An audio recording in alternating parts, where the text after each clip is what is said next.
يا سلام الله سلام على عز وفخر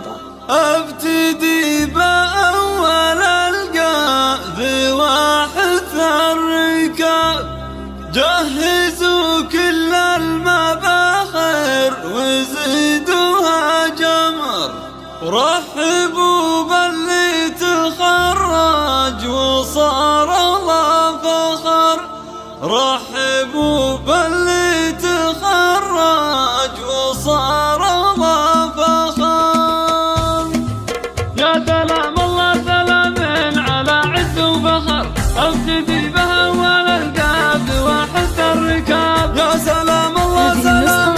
على عز وفخر ابتدي بأول القاذ واحث الركاب جهزوا كل المباخر وزيدوها جمر رحبوا باللي تخرج وصار له فخر يا احمد العفوي اقلب له الصدر مرحبا بك يا هلا عد هبل السحاب يا ولد شيخ يروم المعالي بالسطر رمز دايم للشجاعه ولا يمتنيها رمز للنخوه وفيها الجماعه تفتخر والصفات الطيبه تجتمع باب الله والكلام الزين عنده وهالجمع اعتبر وان سالت جوابك ما يصد عن الجواب من بلقوا من على المعتدي سم وقهر تقهرك هدى العادي ولا يمكن تهاب من بلي عز الخوي لا الخوي دايم ظهر يا الرجال اللي تقدم ولدها بالصعاب رحب الليله وساق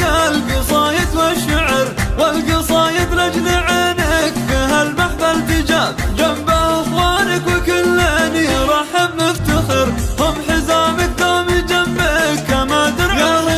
يا هلا باللي تخرج وجانب الدرر ابننا مضى بضرام لخيار الشباب رافع قدره مع الناس للقمه شهر والهزيل جامع عنها ونزلها التراب الكليه الامنيه تميز واشتهر بالصفات الطيبه بين رفع ضابطه عامل رتبه ملازم على كتفه فخر الوطن والدين لاجله يقصون الرقاب يا فخر كل الجماعه ويا رمز الفخر يا وريث العز والطيب يا سمح الجناب يا فخر كل الجماعه ويا رمز الفخر يا وريث العز والطيب يا سمح الجناب عاش ابو مطلق ربيب العلا علي القدر عاش راعي الطيب والمجد في عز الجناب ام مطلق ذكرها بينها الناس انتشر